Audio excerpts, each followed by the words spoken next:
우리가 믿음 생활을 하다 보면은 무더위 때문에 꼭 그런 것이 아니라 우리가 지칠 때가 있지요, 그죠? 지칠 때가 있고 또 믿음 생활을 꼭 이렇게까지 날씨 더운데 꼭 가서 예배 드려야 되나라는 생각을 할 때가 있습니다. 네. 그리고 어떤 사람은 우리 주일날은 집에서 한번 쉬었으면 좋겠다라는 마음이 꿀떡 같은데 이게 교회 가야 되나라는 마음이 들 수도 있습니다. 또 생각해보면 일주일 가운데 주일이 가장 시간적 여유가 많잖아요, 그죠? 그래가지고 이런 날은 날씨가 좋은데 밖에 나가가지고 공원에 가서 한번 가족들과 함께 한번 시간을 보내면 좋겠다라는 생각이 들 때도 있지요. 네, 있습니다. 또 우리가 믿음 생활 하다 보면은 또 우리가 열심히 또 일하잖아요. 열심히 돈을 벌고. 그런데 돈을 쓰기는 참 쉬워요, 그죠? 이렇게 좀 물가가 비싸가지고 뭐 산 것도 없는데 주머니가 벌써 다 텅텅 비는 경우가 많습니다. 그런데 남의 주머니에 있는 돈을 벌기는 어려워요. 그래가지고 제가 어릴 적부터 저희 부모님이 저한테 늘 하시는 말씀이 돈을 쓰기는 쉬워도 남의 주머니에 있는 돈을 벌기는 힘들단다라는 말씀하셨는데 맞는 말 같습니다.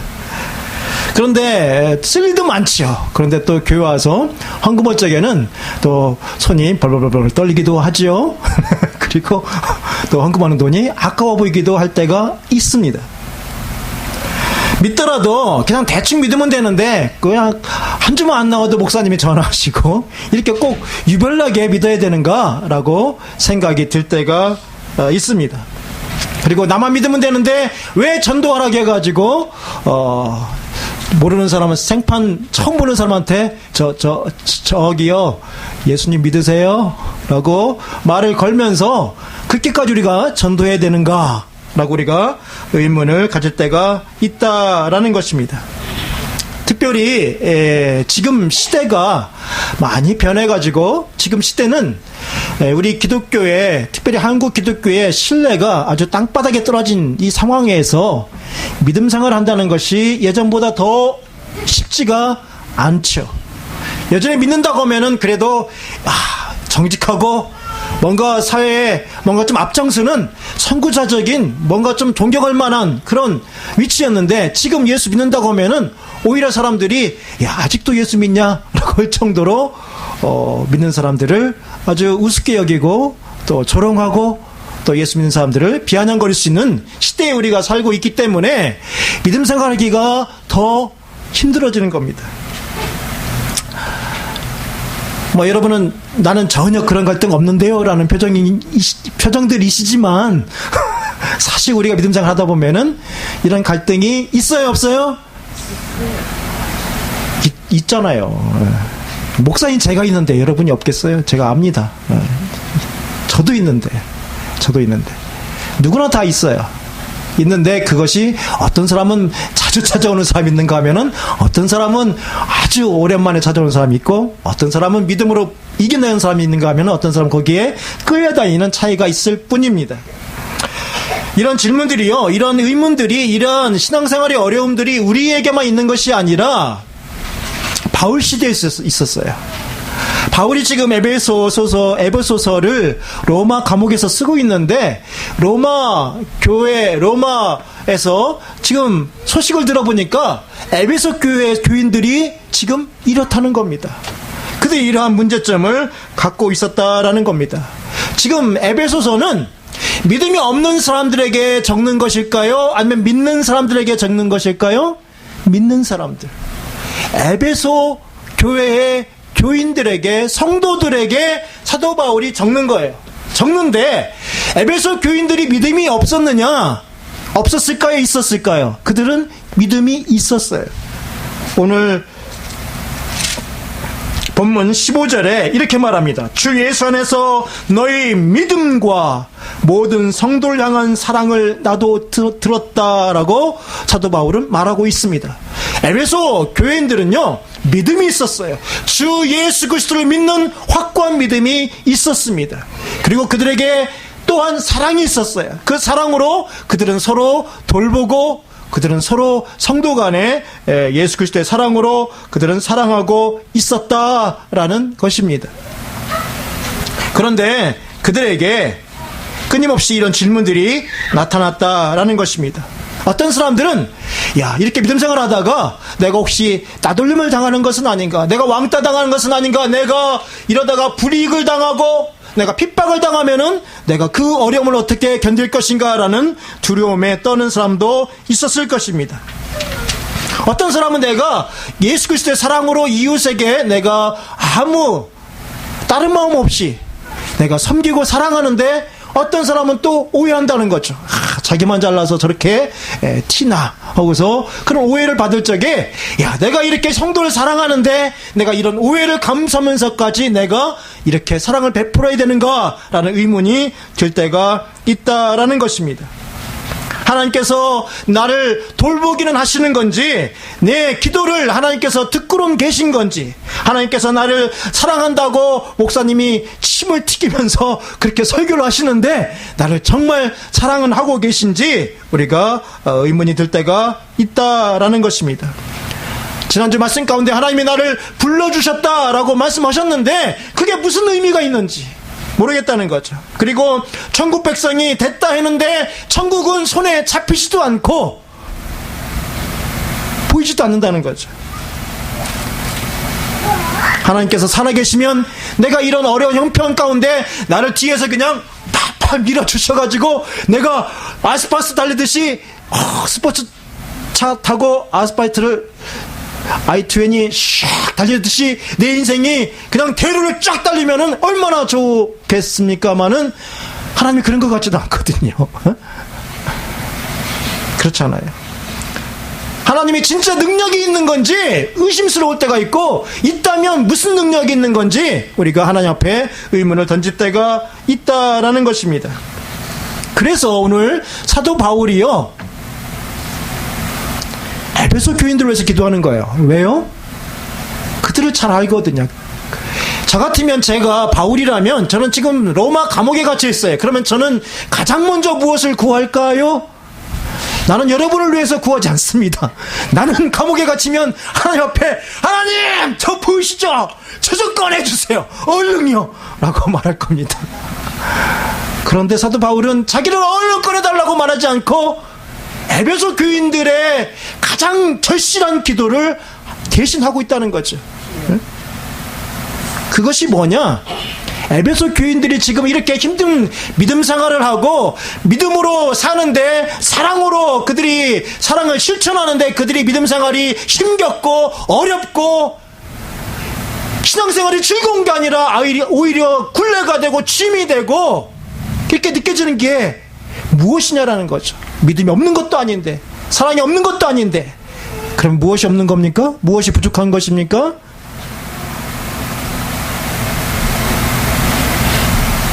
믿음과 소망과 사랑, 이 세 가지는 항상 있을 것인데 그 중에 제일은 사랑이라.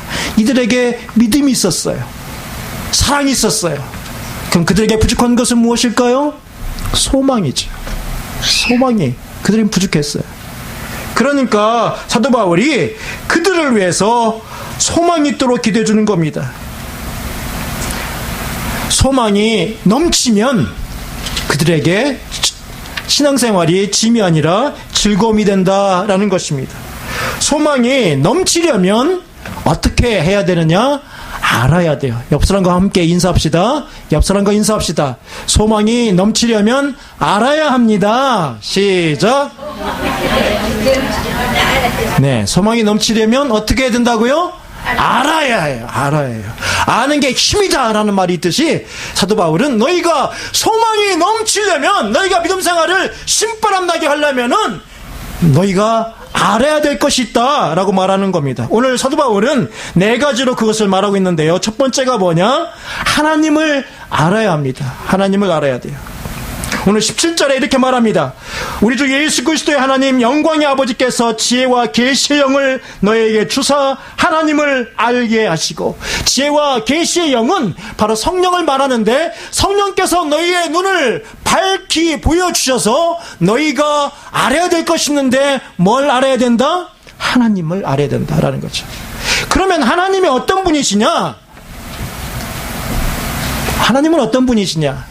하나님은 어떤 분이십니까? 하나님은 우리를 창세전에 부르셔서 하나님의 자녀로 삼아주셨어요. 할렐루야. 그런 하나님이세요. 그뿐만 아니라 하나님이 어떤 분이시냐? 하나님은 우리를 위해서 내가 내 죄로 마땅히 죽을 수밖에 없지만 하나님이 그 아들을 보내셔서 내 죄값을 대신 치르게 하신 하나님이십니다. 믿습니까? 아멘. 이런 하나님이시라는 거죠. 하나님이 어떤 분이십니까? 하나님은 우리의 구원을 위해서 예수님을 보내주셨을 뿐만 아니라 그 구원이 완성되기까지 우리가 구원의 그 여정을 달려가고 그 구원을 확실히 이루기 위해서 우리를 홀로 남겨두지 아니하시고 우리 안에 누구를 보내주셨어요? 성령님을 보내주셔서 성령님이 우리의 구원의 보증이 되시게 하셨다는 겁니다. 믿습니까? 네. 이 하나님을 너희가 알라라는 거예요. 알라. 하나님을 모르면 신앙생활이 어떻게 이렇게 주일에 그렇게 빨리 들어와. 그죠? 또 교회 갈 시간이네? 라고 하는데 이 하나님을 알면은 예배하는 시간이 세상에서 첫날보다 예배하는 시간이 가장 즐겁습니다. 할렐루야. 아멘. 하나님을 알면은 이 예배소 교인들이 찬양하며 예배할 수 있다고요. 찬양하면서. 그런데요, 눈을 뜨고 다니는데 소경이 많다는 거죠. 저를 보세요. 눈 크게 뜨고 이 육신의 눈뿐만 아니라 또 하나의 눈이 있는데 그게 뭐예요? 영적인 눈이에요. 어떤 사람은요, 눈이 감겨 있어도 소경인데도 하나님을 보는 사람이 있어요. 제가 대학교 때 제가 기숙사 생활을 오래 했습니다. 13학기를 했으니까 아주 오래 했죠. 그 중에 기억나는 분은 시력을 잃었어요. 시력장애인이세요. 그래서 제가 이렇게 기숙사에 살면서 식사하러 갈 때 같이 이렇게 손잡고 가기도 하고 이렇게 한 적이 있는데, 같이 그분이랑 한 학기 살면서 제가 도움을 준 것보다 제가 많이 깨달음을 받았어요. 저한테 형벌이라 제가 그분한테 물었죠. 그분은 처음부터 시력이 없던 게 아니라 시력이 있었는데 잘 보이다가 회사 생활하다가 갑자기 시력을 잃어버리고 예수를 안 믿다가 시력을 잃고 나서 예수님을 믿게 된 사람이에요.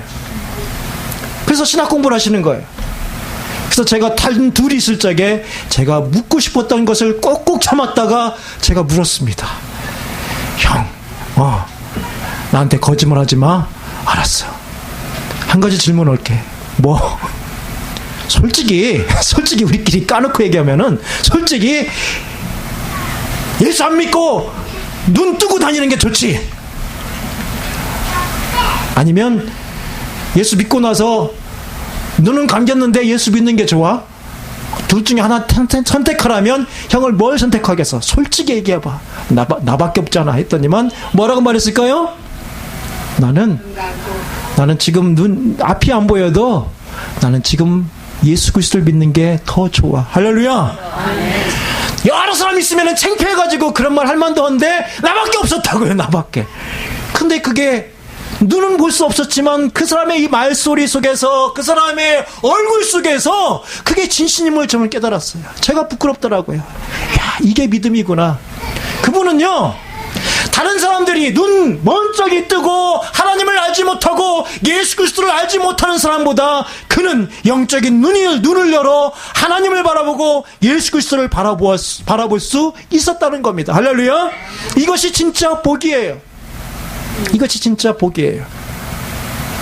예수님이 날 때부터 소경된 사람을 고치십니다. 요한복음 9장에 보면은 그 소경을 고치세요. 그 소경이 예수님을 믿습니다. 그런데 바리새인들이 그것 가지고 예수님께 시비를 걸어요. 야, 네가 어떻게 안식일에 무슨 사람을 고치냐? 네가 뭔데? 예수님께 시비를 걸고 예수님을 죽일 생각을 하고 예수님을 모함할 생각을 합니다. 예수님이 그들에게 뭐라고 말씀하시죠? 요한복음 9장 39절에 내가 심판하러 이 세상에 왔으니 보지 못하는 자들은 보게 하고 보는 자들은 맹인이 되게 하려 함이라 하시니, 바리새인 중에 예수와 함께 있던 자들이 이 말씀을 듣고 이르되 우리도 맹인인가? 예수께서 이르시되 너희가 맹인이 되었더라면 죄가 없으려니와 본다고 하니 너희 죄가 그대로 있느니라. 이 말씀은요, 예수님을 영접하고 그를 받아들이는 사람은 하나님을 보고 하나님을 알게 되는데, 진리를 알게 되는데, 예수님을 거부하고 하나님을 거부하는 사람은 그는 눈은 떴다 하나 그는 진정한 영적 맹인이라는 거죠. 그 사람에게는 평생 죄와 사망의 그 어둠에서 헤어날 길이 없다라는 겁니다.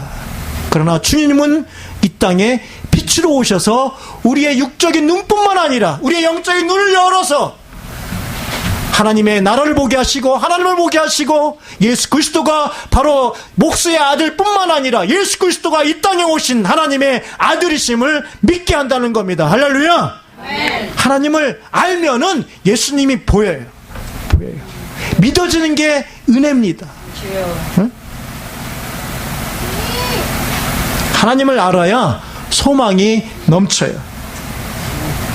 주여 이제 내가 무엇을 바라리요 나의 소망은 주께 있나이다. 시편 39편 7절에 말씀하고 있습니다. 하나님 안에 참다운 기쁨과 만족과 소망이 있는 줄 믿으시길 바랍니다. 아멘. 하나님이 아닌 딴 것 가지고 자꾸 만족 찾고 거기서 행복 찾으니까 실망하고 낙담하고 자살하고 별짓 다 하는 거예요. 왜요?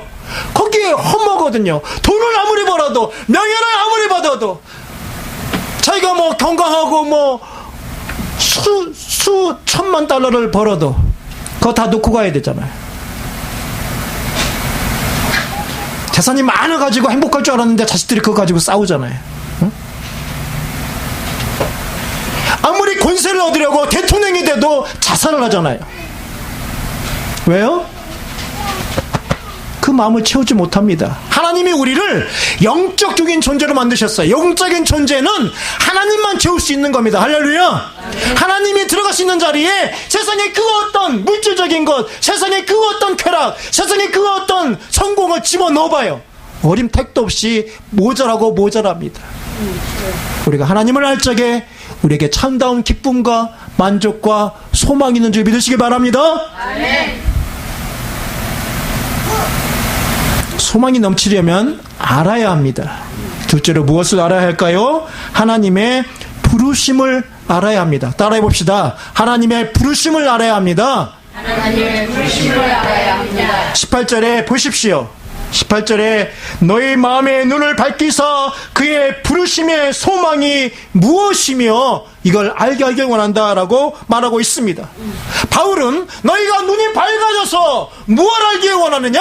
하나님의 부르심을 알기를 원한다. 너희가 하나님을 알고 하나님이 너희를 창세전에 너희를 하나님께서 택하시고 하나님의 자녀로 부르신 것을 너희가 알기를 원한다는 거죠. 할렐루야. 네. 우리가 무슨 잘난 게 있어서 우리가 무슨 잘한 것이 있어서 우리가 어떤 하나님 앞에 내세울 게 있어서 우리를 부르신 것이 아니라 전적인 하나님의 은혜로 전적인 하나님의 사랑과 그 하나님의 경륜으로 우리를 불러주셨기에 그것을 안다면 우리 속에 무엇이 넘쳐야 됩니까? 소망이 넘친다는 거죠. 소망이.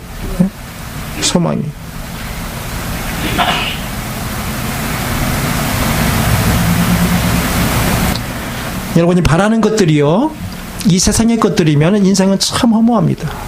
허무해요. 저도 저희 어머님이 중풍병으로 쓰러지셔서 아내와 아이들이 문병하고 찾아간 것을 동영상으로 보고 그런데 참 인생이 허무해요. 그죠? 그런데 내 속에 낙담이 들고 내 속에 어두움 세력이 나를 짓밟을 적에 나는 다시 한번 하나님 앞에 손을 들고 기도합니다. 하나님, 주님께서 나의 소망이십니다. 할렐루야. 네. 이것이 끝이라면 허무한데 그것이 아니라는 거죠.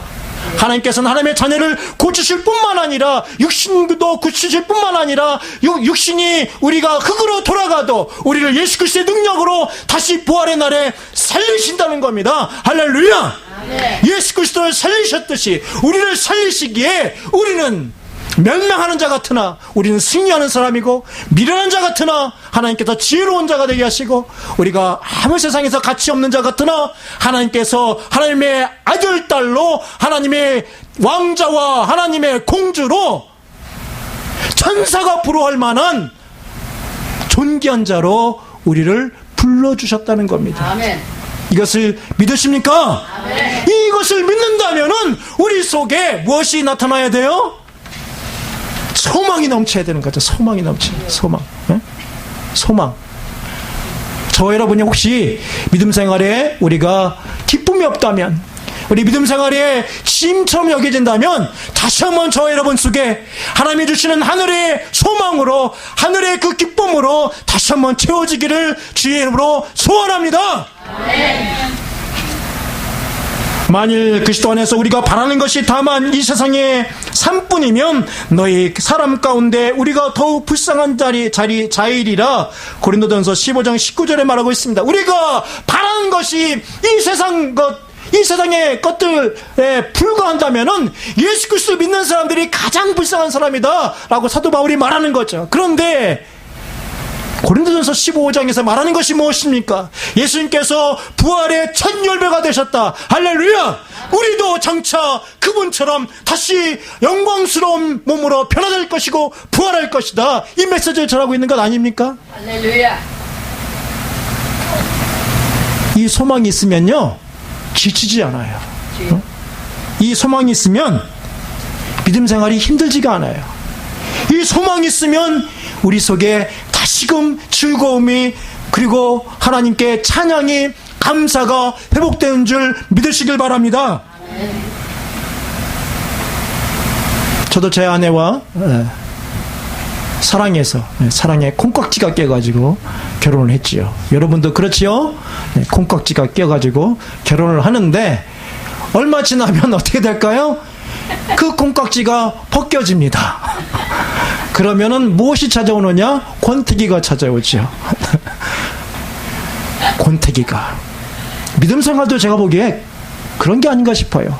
내가 하나님을 사랑한다, 첫사랑이 있는데 어느새 우리에게 이게 있으면 안 되는데, 이게 안 와야 되는데 권태기가 온단 말이죠. 신앙에 권태기가 와가지고 내가 안 믿는 게 아니에요. 믿긴 믿어요. 내 아내, 내 남편 인정하고 사는데 권태기가 찾아오듯이 내가 예수님을 나의 신랑으로 모시고 나의 주인으로 모시고 사는데, 예전에는 막 그냥 예수님만 생각하면은 눈물이 나고 감사하고 찬양이 나고 세상이 다 나의 것이고 라면만 먹어도 세상에서 내가 최고 행복한 사람인데, 지금은 예수님 저 통장에 별로 돈이 없거든요. 그죠?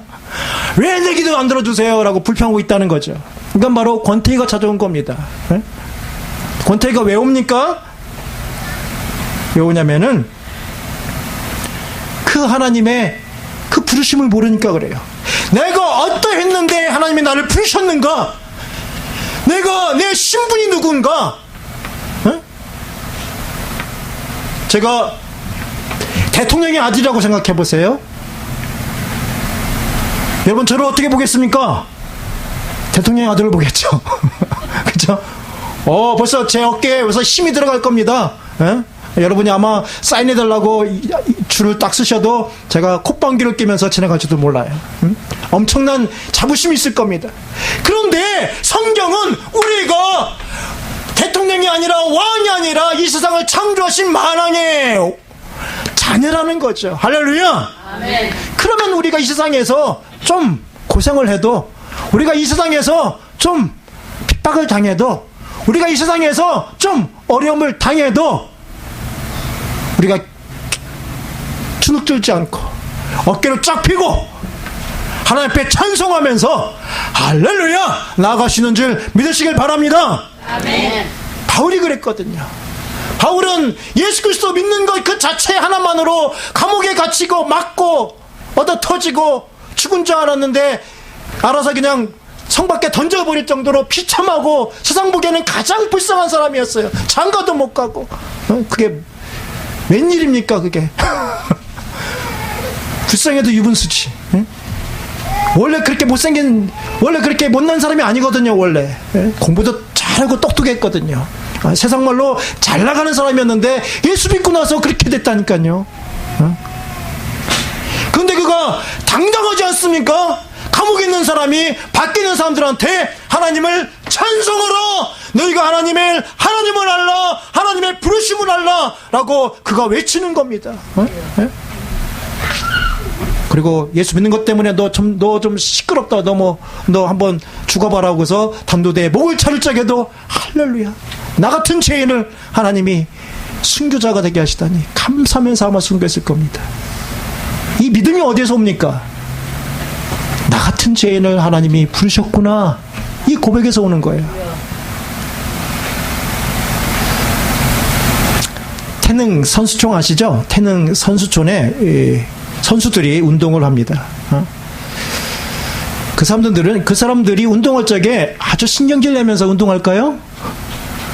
야, 너 이제 오늘 아침밥 먹고 12시까지 트레이닝이다, 구보하고 열심히 운동하고 이런 거다. 그러면 걔들이 내가 왜 그거 해야 돼요? 라고 그들이 신경질 부릴까요? 아닙니다. 그들은 밥만 먹고 뭘 할까요? 체육관으로 달려가가지고 역기 들고 뛰고 기쁘게 땀을 흘립니다. 왜 그럴까요?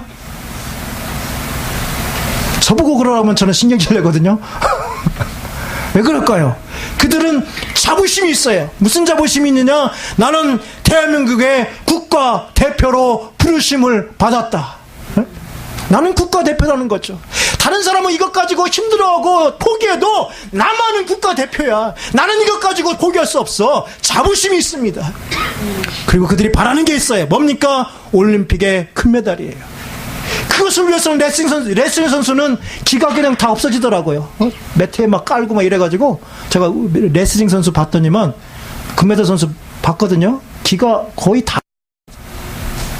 그 정도로 그들이 훈련하고, 그 정도로 그들이 아주 땀을 흘립니다. 그래도 그들이 즐겁게 운동할 수 있는 것은 무엇 때문입니까? 그들에게 금메달이 있어요. 우리도 마찬가지입니다. 우리도 아무 목표가 없다면, 아무 소망이 없다면 믿음 생활하는 것이 힘들지만은, 우리를 하나님의 자녀로 나를 불러주셨고 내가 장차 받을 의의 멸류관이 나를 기다리고 있다, 이것을 안다면 저 여러분에게 하나님이 주시는 하늘의 소망이 차고 넘칠 줄 믿습니다. 네. 세 번째는요, 우리 안에 소망이 넘치려면은 알아야 하는데, 무엇을 알아야 되느냐? 하나님의 구원하심을 알아야 됩니다. 18절 하반절을 보십시오.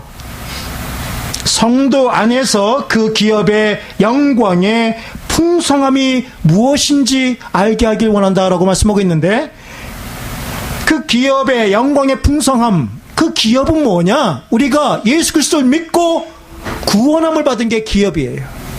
기업은 우리의 구원함입니다. 하나님께서 나를 하나님의 것으로 만드셨고, 하나님께서 나를 기업으로 삼아주셨고, 하나님의 나라가 나의 기업이고, 하나님이 나의 기업 되시고, 나의 구원이 나의 기업입니다. 할렐루야. 네. 우리의 구원의 그 영광을 우리가 알아야 돼요. 우리의 구원이 아주 시시한 게 아닙니다. 우리의 구원의 그 풍성함을 알아야 돼요. 사도 바울이 그걸 말하는 거예요. 에베소 교인들아, 너희들이 지금 예수 믿는 것 때문에 지금 힘겹게 살고 핍박당하고 오히려 너희들이 주눅 들어서 사는데, 너희들이 지금 내가 출세길이 막혀가지고 내가 지금 이 모습이 뭡니까?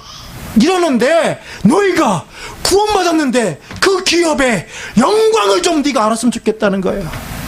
너희가 그 구원함에 하나님 앞에 장차 그 구원이 완성될 적에 너희 몸이 예수 그리스도의 그 영화로운 몸으로 변화되어지고 예수 그리스도의 그 휘황찬란한 영광 가운데 너희가 동참하게 될 것인데, 그 영광을 너희가 아느냐?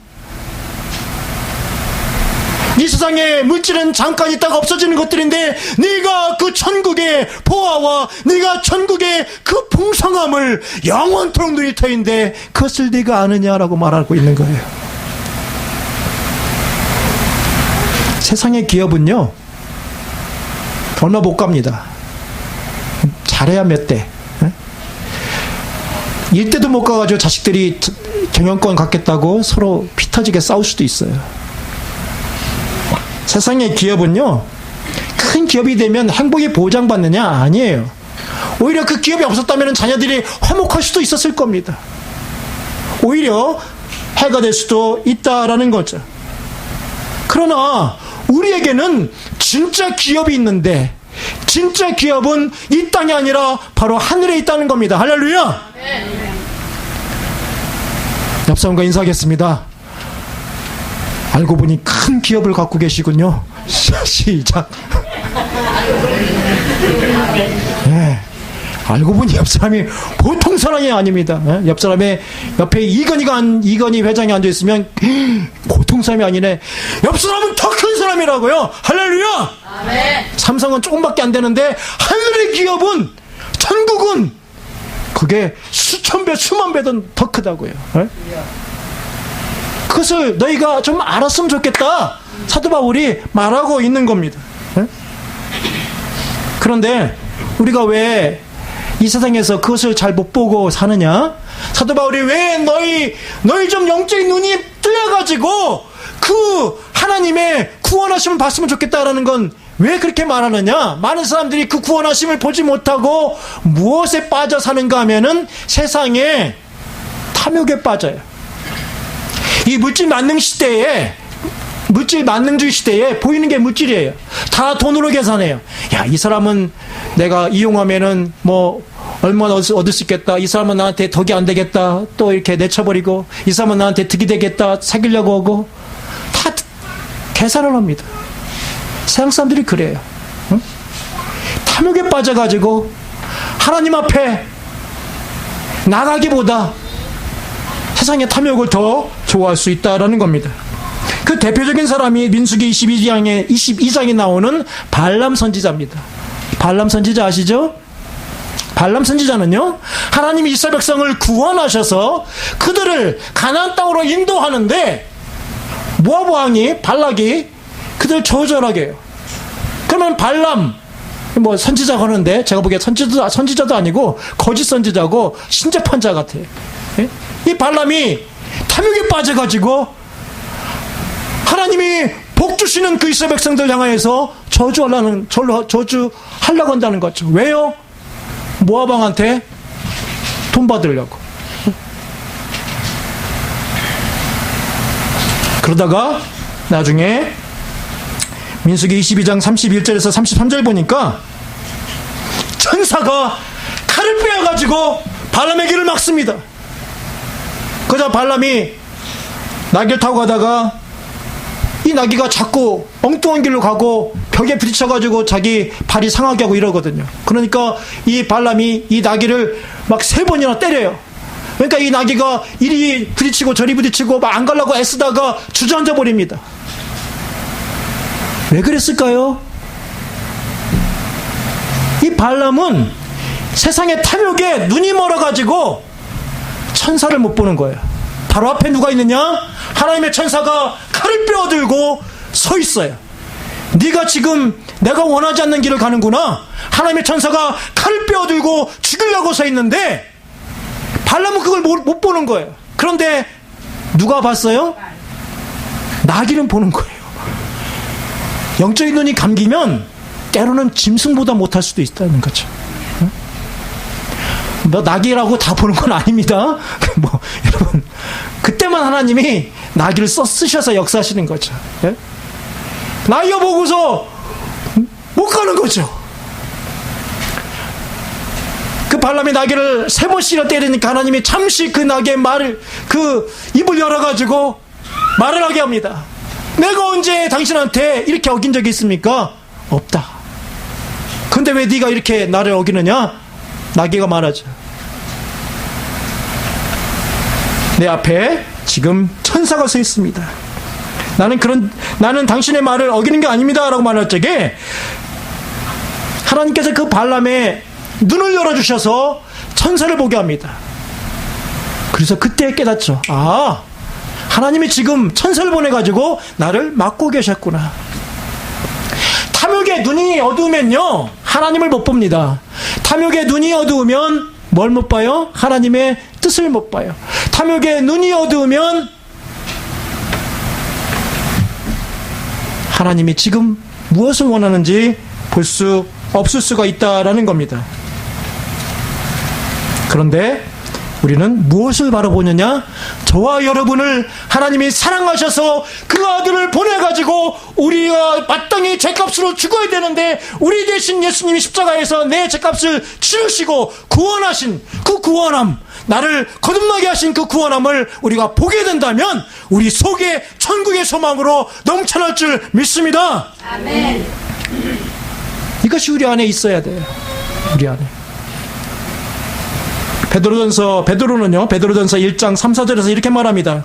우리 주 예수 그리스도의 하나님 아버지 하나님을 찬송하리로다. 그의 많으신 긍휼대로 예수 그리스도를 죽은 자 가운데서 부활하게 하심으로 말미암아 우리를 거듭나게 하사 산 소망이 있게 하시며 썩지 않고 더럽지 않고 새하지 아니하는 유업을 있게 하시나니 곧 너희를 위하여 하늘에 간직한 것이라 라고 말씀하고 있습니다. 우리 안에 하늘의 소망이 넘치려면은 우리가 알아야 되는데 마지막으로 무엇을 알아야 되느냐? 네 번째로 하나님의 능력을 알아야 됩니다. 19절에 보십시오. 19절에 그 힘의 위력으로 역사심을 따라 믿는 우리에게 베푸신 능력의 지극히 크심이 어떠한 것을 너희로 알게 하시기를 구한다라고 사도 바울은 말하고 있습니다. 우리가 알아야 되는 것이 바로 하나님입니다. 그리고 하나님의 나를 부르신 사실, 그리고 그 하나님이 나를 부르셨을 뿐만 아니라 예수 그리스도를 통해서 내 죄값을 대신 치르시고 나를 구원하신 사실. 할렐루야. 아멘. 거기에 또 하나가 있다면은 내가 장차 하나님의 나라에 이르기까지 지금까지 나를 도우신 그 하나님의 능력이 나를 붙드시고 그 능력이 나를 하나님의 나라로 무사히 도착하게끔 이끄신다는 겁니다. 그 능력을 우리가 알아야 된다는 거죠. 이 하나님의 능력으로요, 하나님 우리를 부르셔가지고 회개케 하시고, 회개케 하실 뿐만 아니라 우리가 구원을 받게 하시고, 우리가 구원을 받았을 뿐만 아니라 그 구원이 흔들리지 않도록 성령님을 보내가지고 우리 마음에 거하고 구원의 도장을 찍어주시고, 또 우리가 육신은 나중에 흙으로 돌아가도 죽어도 장차 우리 몸을 예수 그리스도를 살리셨듯이, 예수 그리스도를 죽은 자 가운데서 다시 살리셨듯이 우리 몸도 다시 살리시는 그 능력입니다. 믿으십니까? 네. 그 하나님의 능력을 너희가 바라보라는 거죠. 응? 하나님께서는 그렇게 우리에게 역사하셨고, 지금도 역사하셨고, 앞으로도 우리의 험난한 인생 가운데서도 그 능력이 저와 여러분에게 함께한다는 사실을 믿으시길 바랍니다. 네. 그 능력을 믿는다면은 저와 여러분이 무슨 일을 만날 때마다 발발발발 떨까요? 아니면은 담대해질까요? 담대해집니다. 할렐루야. 네. 담대해지죠. 담대해지죠. 네? 담대해지죠. 담대해지죠. 제 어릴 적에, 지금야 뭐 아이들 못 나가지고 한국에서 지금 뭐 많이나 운동을 하는데, 저희 때만 하더라도 많이 나왔습니다. 그래가지고 조금만 낳아라. 그래가지고 아들 딸 구별 말고 둘만 낳자, 이럴 때 제가 살았어요. 어릴 적이었는데 여러분 시대는 뭐 더 오래 시대겠죠. 그때 우리 동네에 아이들이 바글바글했습니다. 그런데 그 바글바글한 아이들이 서로 놀다가 싸우면 두 사람의 싸움이 아니라 동네 싸움이 되는 거예요. 왜 동네 싸움이냐? 조그마한 아이 둘이가 싸우는데 조그마한 아이가 큰 애한테도 큰 소리 칩니다. 왜 그랬을까요? 그 아이 형제가 10명이거든요. 그 10명이 뒤에서 버티고 있는 겁니다. 그러니까 이 아이가 자기는 못 싸워도 자기 뒤에 백그라운드에 지금 10명 형제들이 버티고 있으니까 자신만만한 거죠. 자신만만한 거죠. 어? 자신만만한 거예요. 우리도요, 우리가 이 험한 세상을 살아가는데 우리가 이 험한 세상을 두려워하지 아니하고 우리가 담대하게 마주하고 예수 그리스도의 이름으로 승리하고 우리가 담대하게 승리하고 쾌거를 부리고 나아갈 수 있는 것은 뭐예요? 우리 뒤에 뭐가 있기 때문이에요? 하나님의 능력. 할렐루야. 아멘. 하나님의 능력이 나를 지키시거든요. 하나님의 능력이. 하나님의 능력이. 네? 제가 군대 가서도 고참들이 묻더라고요. 제가 좋은 군대 같거든요. 부대. 예전에 미군 부대였는데 아주 빽 있는 사람들만 왔던 그런 부대에 갔는데 무슨 부대인지는 그게 1급 비밀은 아니지만 비밀이기 때문에 보안상 말씀을 못 드리고 거기 갔다 오면 고참들이 말하는 거예요. 너는 무슨 백으로 여기 왔니? 하더라고요. 아주 뭐 헌병 대령의 백도 있고 투스타 백도 있고 이랬어요. 제가 가니까 묻는 겁니다. 고참들이 이 사람 백이 도대체 누군가 알아야 어느 정도 얘를 괴롭힐지 측정이 되거든요. 도대체 무슨 백이 있는지 알아야 되니까. 나보고 묻는 거예요. 너는 무슨 백으로 여기 왔냐? 제가 뭐라고 했을까요? 나는 하나님 백으로 왔습니다. 할렐루야! 네. 시컷 맞았습니다. 마지막 다 맞고 별거 아니구나 여기다더라고요. 네. 그런데 이게 진짜 가장 큰 백입니다. 할렐루야. 네. 고참은 그걸 못 알아봐도 우리 인생 살아가는데 마귀에서 타는 한 길로 갔다가 7길로 도망가는 건 투스타가 아니에요. 예수 그리스도의 능력, 하나님의 능력이 그와 함께하면은 사탄은 왔다가 찍지도 못하고 도망갑니다. 할렐루야. 예수 그리스도 이름으로 명하노니 물러가라 하면은 물러가게 되는 거예요. 내 힘이 아니라 예수 그리스도의 능력, 하나님의 능력이 나와 함께 한다는 거죠. 그러니까 여러분 담대합시다. 두려워하지 마세요. 두려워하지 마세요.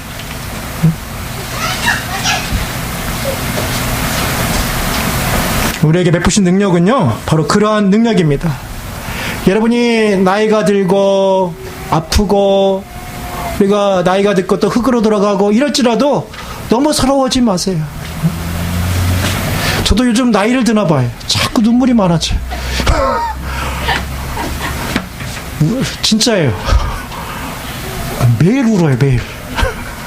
왜 이리 눈물이 많아졌는지 생각해보니까 이제 40 중반에 들어서면서 인생은 조금 아는 것 같아요. 인생이 허무하구나 느끼는 거예요. 어? 사람은 왜 이렇게 아파야 되는 거야? 왜 사람은 사랑하는 가족과 헤어져야 되는 거야? 마음이 아파요. 그런데 우리에게 소망이 있는 건 뭐냐? 질병이 사망이 지금 왕노릇하는 것 같으나 그것마저 하나님의 권세 앞에 능력 앞에 무릎을 꿇게 된다는 겁니다. 할렐루야. 네. 이것이 우리의 찬양이에요. 이것이 우리의 소망이에요. 다른 종교 다른 사람들은 그게 없으니까 인생이 허무하다 여기서 끝나는데 우리는 인생이 허무한 건 맞는데 그게 다가 아니라는 거죠. 그 너머에 하나님의 능력이 예수 그리스도를 죽은 자 가운데서 살리셨듯이 저와 여러분을 죽음에서 다시 살리실 것을 믿습니다. 이것이 우리에게 하나님의 능력이에요. 이 최후 승리를 우리가 믿으니까 우리가 담대할 수 있는 겁니다. 고린도전서 15장 55절에 사망아 너의 승리가 어디 있느냐, 사망아 내가 쏘는 것이 어디 있느냐라고 말하고 있는 것입니다.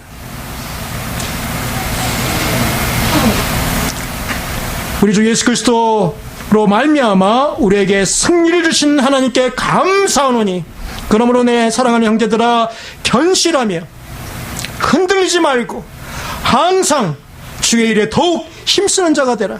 이는 너희 수고가 주 안에서 헛되지 않은 줄을 알미라. 바울이 이렇게 고린도전서 15장 57절에서 58절에서 말씀하고 있는 것입니다. 여러분 엘리사 선지자 아시죠?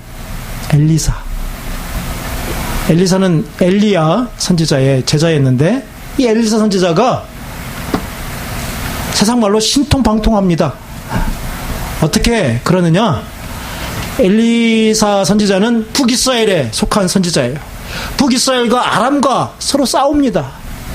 아람 왕이 이스라엘 한번 쳐야겠다 싶어가지고 군사들을 매복시켜가지고 여기 쳐라 라고 말하면 이 엘리사 선지자가 그걸 알아채가지고 이스라엘 왕한테 왕이요 여기 방비하십시오 라고 미리 알려줍니다. 그러니까 아람 왕이 자기 아주 머리를 짜가지고 야 이건 이렇게 하면 되겠구나 싶은데 그때마다 그냥 엘리사 선지자가 다 알아맞혀가지고 이스라엘 왕에게 말해가지고 자기 계획이 다 수포로 돌아가거든요. 그래서 아람 왕이 야 우리 중에 스파이가 누구야? 잡아 죽이겠다 라고 말할 때 좀 똑똑한 사람이 나섭니다. 왕이요 우리 중에 스파이가 있는 게 아닙니다. 저 이스라엘에 엘리야라는 그 선지자가 있는데 그가 왕이 침실에서 말하는 것도 다 듣고 다 알고 지금처럼 도청장치가 있는 것도 아닌데 다 알고 이스라엘 왕한테 다 말하는 겁니다. 그래서 아람 왕이 그러냐 그러면 그 엘리사를 죽여야겠다 잡아야겠다 이래가지고 엘리사를 잡으러 갑니다. 엘리사가 도단 성에 있다는 것을 알고 아람 군대를 보내가지고 그 성을 완전히 몇 겹으로 에워싸죠. 야 이제 너는 도간에든 쥐다 이렇게 말하죠. 아침에 이제 엘리사의 시중 두는 자 사환이 일어나는데 사환이 이제 성에서 밑을 바라보니까 이게 뭡니까? 헐 어떻게 된 거예요? 아람 군대가 지금 포위하고 있거든요. 이 사환은 가슴이 철썩 내려앉으면서 나는 이제 죽었구나. 나는 이제 죽은 목숨이구나. 나는 이제 죽든가 포로 되겠구나 싶은데 엘리사한테 가가지고 우리 큰일 났습니다. 아람 군대가 우리를 둘러싸고 포위했습니다 라고 말할 때 엘리사가 뭐라고 말합니까?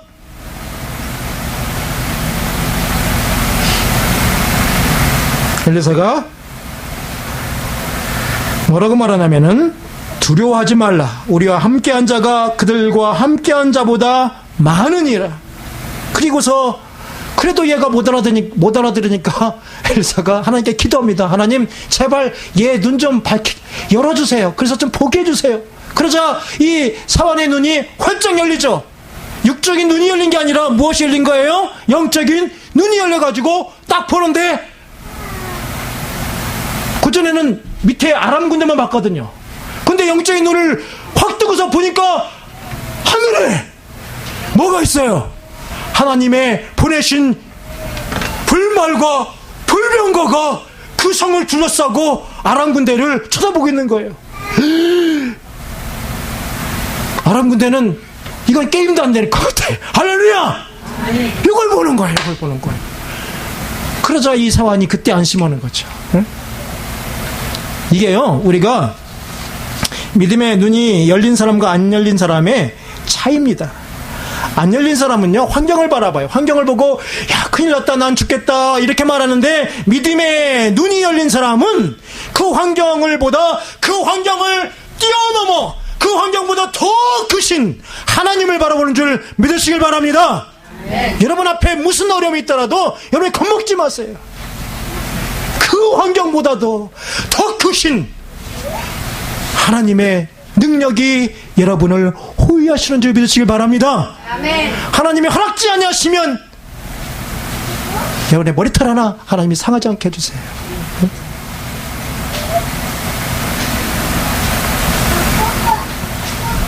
결론입니다.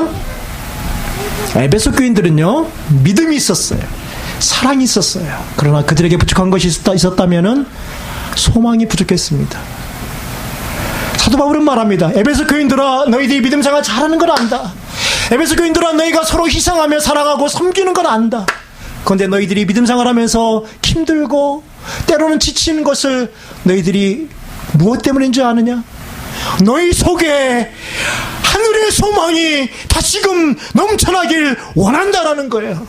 너희가 그러려면은 하늘의 소망으로 차고 넘치려면은 너희가 알아야 될 것이 있는데 너희가 하나님을 알아야 된다. 하나님이 너희를 어떻게 장사전에 부르시고 하나님의 자녀 삼아주셨는지, 그가 어떻게 너희를 사랑하셔서 자기 아들을 이 땅에 보내셔서 너희 죄값을 치르게 하셨는지, 그 하나님이 너희를 홀로 이 땅에 내버려주지 아니하시고 성령님을 보내서 너희 안에 거하게 하시고 구원의 보증이 되게 하셨는지 알아야 된다는 거죠. 너희가 하나님을 알 뿐만 아니라 너희가 하나님의 부르심을 알아야 된다는 겁니다. 너희가 하나님의 부르심을 알아라. 하나님이 너희를 장사전에 택하시고 부르셨다는 거죠. 하나님의 아들 딸로 부르셨다는 겁니다. 하나님의 그 부르심 뿐만 아니라 하나님이 너희를 구원해 주셨고 영원한 천국의 기업을 주셨는데, 이 세상에서 너희들이 누리고 보는 것은 아무것도 아니고 그 기업의 영광의 그 기업의 영광을 좀 봐라. 그 기업의 풍성함을 너희가 알기를 원한다. 할렐루야. 이걸 알면은 세상과 작게서 살 수가 없다는 겁니다. 그리고 너희가 안심해야 될 것은 이 하나님의 능력은 예수 그리스도를 죽은 자 가운데서 살리셨고 모든 천사들과 모든 현재와 장래에 있는 것들 모든 것들 위에 뛰어난 이름을 주시고 하나님의 우편에 앉게 하시고 장차 하나님께서 그의 교회의 머리로 삼으셨을 뿐만 아니라 교회는 예수 그리스도의 몸이 되게 하셨는데 그 하나님의 능력이 지금 너희와 함께 한다는 겁니다. 이것을 안다면 에베소 교인들이 하나님 앞에 찬송하며 나갈 수 있습니다. 할렐루야. 감사하며 나갈 수 있다는 거죠. 신앙생활이 하나의 짐이 아니라 하나의 취미생활이 아니라 믿음생활이 나에게 이 세상에 살아가는 이유가 되고 이 믿음생활이 하루하루가 내가 천국에 가는 순례자의 발걸음이 되고 이 믿음의 발자취가 되어지고 나의 이 삶이 나중에 주님과 함께 영원히 누릴 그 영광에 비한다면은 이 고난은 나에게 아무것도 아니라는 겁니다. 할렐루야. 나에게 고난이 더 심할수록 나에게 예수 그리스도를 통해서 나에게 받아지는 핍박이 심할수록 그것은 내가 예수 그리스도의 사람이라는 것을 증명하는 것이고 그것은 나에게 하나의 간증거리에 불과하다는 거죠. 많은 그리스도인들이요 지쳐가고 있어요. 힘들어가고 있습니다. 그래서 유럽 교회들이 쇠퇴하고 거의 죽어갔어요. 에베소서는 이 바울의 심정을 우리가 알기를 원합니다. 바울은 오늘 살아가는 저와 여러분에게도 말합니다. 힘드니? 믿음 생활하는 게 짐이 되니? 믿는데 왜 그런지 아니? 네가 남을 미워하는 게 아니라 사랑하는데 왜 그런지 아니? 네 속에 소망이 있어야 돼. 네 속에 천국의 하늘의 소망으로 차고 넘쳐야 돼 라고 말하고 있는 것입니다. 저 여러분에게 이런 소망이 부족하다면 하나님 앞에 바울처럼 기도하여서 하나님 제 속에 하늘의 소망으로 넘치게 하소서. 하나님 제 속에 하늘의 소망으로 뜨거워지게 하소서. 함께 기도하는 저와 여러분 되기를 주의 이름으로 소원합니다.